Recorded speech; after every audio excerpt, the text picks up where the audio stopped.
하나님은 단 한 번도 먼저 주시지 않았어요. 약속된 날짜에 내지 못할 경우 앞에서 냈던 돈까지 다 잊어버리는, 근데 어느 날 보지 못했던 이름으로 굉장히 큰 목돈이 후원이 된 걸 봤어요. 그래서 이게 뭐지? 이제 하나님이 정말 일하시나? 그런 생각을 했는데,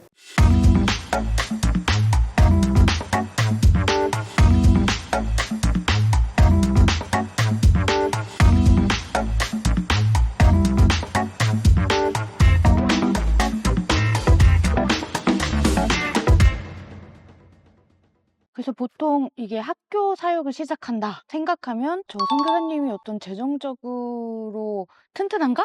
그래서 시작할 수 있나? 라는 생각을 하게 되는데, 제가 아는 두 분의 삶은 사실 그런 여정은 아니었던 걸로 알고 있어서 재정적인 어려움이 늘 있으신 것에 대해서 이 길을 어떻게 지금까지 걸어오실 수 있으셨는지. 돌아보면 저희도 모르겠어요. 어렵게 땅은 사놨지만 건축을 할 수 없어서 5년 정도를 기다릴 수밖에 없는 그런 상황들 속에서 방법을 모르겠는 거예요. 한국 가면 거절당하고. 저희가 맨 처음에 이 학교를 한다 할 때, 좀 더 재정이 많은 분이, 아니면 재정이 좀 튼튼한 교회가, 또 어떤 유력한 어떤 분들이 학교를 도와주실 거라는 기대가 첫 시작 때는 있었던 것 같아요. 그게 계속 산산이 깨지고 이러는데 몇 년이 걸렸던 것 같은데, 근데 하나님이 주셨던 은혜 중에 하나가 내가 선교의 주체다라는 그 음성을 주셨어요. 그게 계속 기억이 나면서 하나님이 하실 거에 대한 기대, 이런 부분에 대해서 소망을 갖게 되고, 그런데 길이 보이지 않는 거예요. 아무런 길도 보이지 않고, 하나님 도저히 어떻게 가야 할지를 모르겠습니다라고 하나님 앞에 기도할 때, 하나님께서 하박국 말씀을 통해서 물이 바다를 덮은 같이라는 그 말씀에 은혜를 주셔서, 이 학교는 큰 어떤 손으로 가는 것이 아니라 물이 바다로 정말 하나님께서 가게 해주시겠구나라는 그런 마음을 주셨어요. 그러면서도 그게 너무 더디 가는 것 같으니까 하나님 앞에 다시 또 때를 쓰면 하나님이 내가 너희에게 늦은 비와 이른 비를 내려주시겠다라는 그런 말씀으로 위로해 주셔서 정말 그렇게 왔던 것 같아요. 그러니까 이 학교는 어떻게 세워졌습니까? 라고 누군가가 묻는다면, 이 학교의 주체는 하나님이십니다. 하나님이 하셨고 하나님이 하시고 계시고, 그렇게밖에 간증할 수밖에 없는 그런 학교인 것 같아요. 땅을 구입할 때 딱 우리 손에 가지고 있는 현금이 300만 원이 있었어요. 현재 학교 땅이 6,300평이거든요. 300만 원을 가지고 6,300평의 땅을 사겠다고 달려든 거예요. 일단 계약을 했어요. 계약을 하고 땅값을 3년 동안 매 6개월마다 나누어서 갚아야 되는데, 3년 동안을 무릎으로 살 수밖에 없었어요. 이명화 선교사는 금식한 날이 금식하지 않은 날보다 더 많았었고, 근데 하나님은 단 한 번도 먼저 주시지 않았어요. 약속된 날짜에 내지 못할 경우 앞에서 냈던 돈까지 다 잊어버리는, 그러지 않으면 사실 태국에서 땅을 할부로 사는 경우는 거의 없거든요. 근데 저희는 돈이 없었기 때문에 그런 조건으로 땅을 구입한 건데, 한 번도 일찍 주시지 않지만 한 번도 늦게 주시지도 않았어요. 그때 깨달은 게 뭐냐면, 만약에 어떤 돈 많은 부자 크리스찬이나 돈 많은 교회가 한꺼번에 뭐 해줄 수도 있었겠죠. 근데 그런 상황이었으면 저희가 하나님 앞에 무릎 꿇고 하나님의 때를 기다리는 훈련을 못 했을 것 같아요. 그리고 더 교만해졌을 수도 있고, 땅을 처음 살 때부터 하나님은 우리를 그런 방법으로 훈련시켰던 것 같아요. 지금까지도 사실 반복하면서 경험하는 거지만 쉽지 않은 것이, 하나님에게 우리가 무엇인가를 요청해 놓고 그 요청한 것이 하나님이 언제 응답해 주시는가에 대해서 인내하면서 기다리는 것, 그리고 그 기다림 속에서 좌절하지 않고 실망하지 않고 늘 한결같은 마음으로 하나님을 신뢰하면서 그 때를 기다리는 것, 그것이 가장 어렵고 또 동시에 가장 중요한 일이 아닐까라고 생각이 듭니다. 네.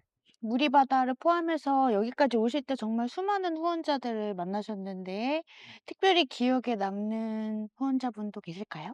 사실 처음 이제 학교를 시작하고 막 가슴이 뜨거웠을 때는 이 교회는 또 이 사람은 후원해 주겠지라는 기대가 있었어요.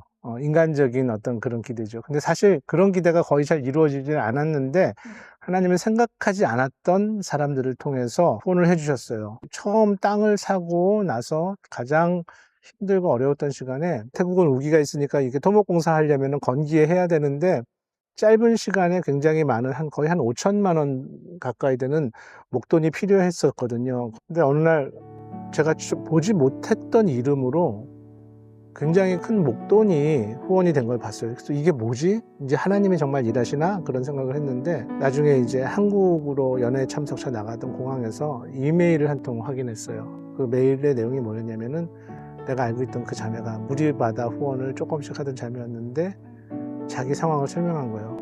남편이 결혼한 지 얼마 되지 않아서 사고로 죽었는데 그리고 남편을 잃은 다음에 딸이 태어났고 남편이 33년을 살다가 왔는데 남편이 길이 되더니 제가 보기에는 아마 사고 보상금 받은 거 아니었을까. 근데 그 돈이 의미 있게 쓰여지기를 원한다고 기도하면서 드려진 헌금이었어요. 아무것도 없는 허벌판일 때에 우물과 수도와 전기와 이런 것을 끌어와야 되는데 1억을 어느 집사님이 본인의 집을 담보로 잡아서 이렇게 1억을 융자를 해주셨어요. 이자만 내고 있었는데 그 집사님이 집을 팔아서 그 1억을 갚아주셨던 분도 있으세요. 그 외에도 또 제 예전 교회 친구 중에 암이 걸렸는데 암 보상금 받은 거 치료하고 남은 거 보내고 그때는 그랬어요. 하나님 좀 마음 편하게 받을 수 있는 선교비를 보내주시면 얼마나 좋을까요?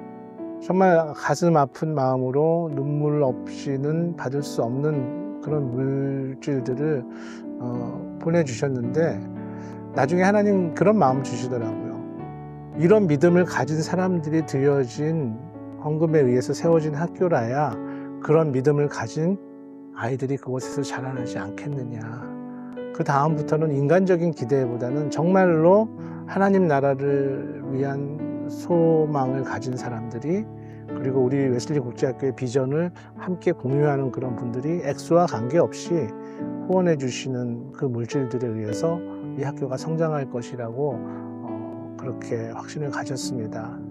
지금 학교가 아직 완성된 그림이 아니잖아요? 지금 큰 그림 중에 남아있는 것들이 어떤 게 있으세요? 저희가 이제 올해 만 10년이 됩니다. 2025년 8월이면 개교한 지 10년이 되는데 처음 유치원생 8명으로 10년 전에 시작해서 지금은 110명의 학생들, 교직원 포함해서 18개의 나라의 사람들이 함께 공부하고 가르치고 있는데 지금 현재 제일 고학년이 10학년이에요. 10학년이어서 이제 11학년, 12학년 그리고 학생이 더 늘어나면 공부할 수 있는 교실이 고등학교 건물이 아직 없어요. 고등학교 건물을 건축해야 되고 또 하나는 저희가 중학교 건물 3층에 채플 그러니까 예배실이 있는데 아직 그 규모가 크지 않아서 전교생이 다 들어갈 수가 없어요. 그래서 예배도 월요일과 수요일 날로 나눠서 하고 또 큰 행사가 있을 경우에는 학교 안에 그런 행사를 할 수 있는 장소가 없어서 외부에 있는 강당을 빌려서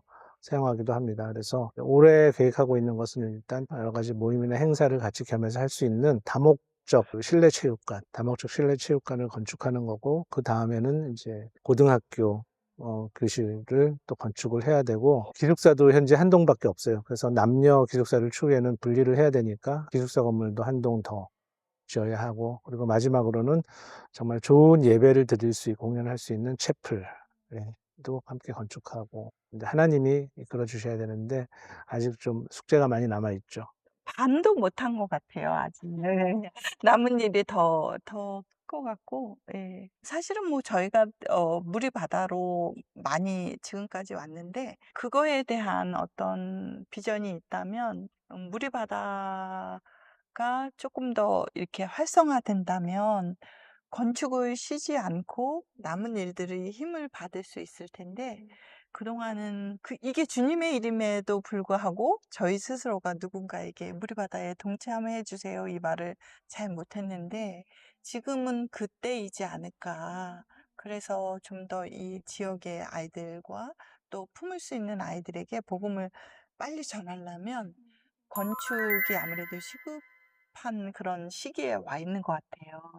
웨슬리 학교가 질적인 도약도 지금 하고 있는 걸로 알고 있는데 사실 2024년 한 해가 정말로 빡센 한 해였어요. 힘들고 빡센 한 해였는데 국제학교들은 그 국제 인증을 받아야 돼요. WASC, 와스크라는 단체 가장 많이 알려져 있는 그 인증 기관인데 그곳에서 최종 방문까지 받고 그다음에 IB도 실사를 이제 이번 달에 마무리했고 아마도 2025년 2월은 웨슬리 국제학교가 새롭게 도약하는 그런 어떤 터닝 포인트가 될 거예요.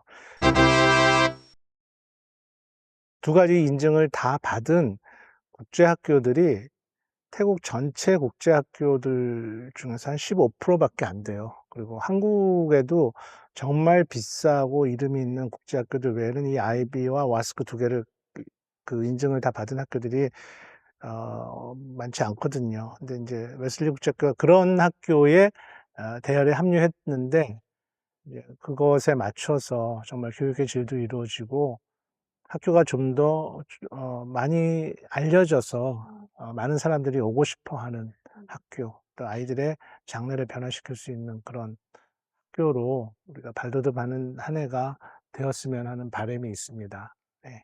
하나님이 하실 것을 기대하면서 기도해야 되는 기도 제목을 나눠주시겠어요? 하나님이 기뻐하시는 학교가 되는 것. 이 학교에 있는 학생들과 교직원들 모두가 함께 행복한 공동체로 만들어 가는 것. 근데 말은 쉽지만 실제로 그런 학교가 되는 것이 생각보다 그렇게 쉽지는 않은 것 같아요. 그래서 서로가 함께 노력해야 되고 조금씩 희생해야 되고 양보해야 되고 그러면서 만들어가는 학교인데 그런 학교가 되어 가는 것. 그게 제 기도 제목입니다. 10명이 되지 않는 학년이 있어요. 근데 최소 10명은 돼야지 좀 더 그룹도 활동도 할 수 있고 학생들이 친구 관계에서 여러 사람에게서 좋은 영향력도 서로 주고받을 수 있을 것 같아서 10명이 되지 않는 그 학년들에게 하나님께서 학생들을 보내주셔서 아이들을 위해서 이렇게 채워주셨으면 하는 그런 바람이 있고요. 저와 남편이 끝까지 정말 끝까지 그 초심을 잃지 않고 하나님 앞에 충성된 사람으로 계속 일을 해나갈 수 있도록 그런 기도 제목이 제일 가장 큰 기도 제목이고요. 그다음에 늘 옆에서 이렇게 조력자로 지금은 조력자라기보다는 오히려 주력해서 가고 있는 것 같은 저희 딸 소망이에게 그 짐이 무겁다고 느껴지는 것이 아니라 오히려 주님의 멍에는 너무 쉽고 가볍다라고 느끼면서 행복하게 이 일을 감당해 나갈 수 있도록 하나님이 힘주시기를 기도하고 최근에 저희 아들이 결혼을 했는데 사실 저희 며느리가 된 아이는 크리스찬이 아니었어요. 최근에 이제 교회를 결혼하고 몇 번 가기 시작했는데 그 아이에게 정말 얼마나 복음이 진리인지 얼마나 보석인지 그 아이 마음에 열려질 수 있도록 그게 저의 가족에 대한 기도 제목입니다. 오늘 이렇게 장시간 삶의 이야기를 나눠주신 두 분 선교사님 너무 감사합니다. 그리고 오늘 영상을 보시면서 코라 웨슬리 국제학교가 궁금하다. 이 IB와 와스크 이 모든 것을 다 겸비한 국제학교에 대한 문의가 있으신 분들은 여기 아래 주소로 언제든지 문의해 주시면 친절하게 답변해 주실 수 있습니다. 자, 그럼 마지막 인사하고 마치실까요? 웨슬리!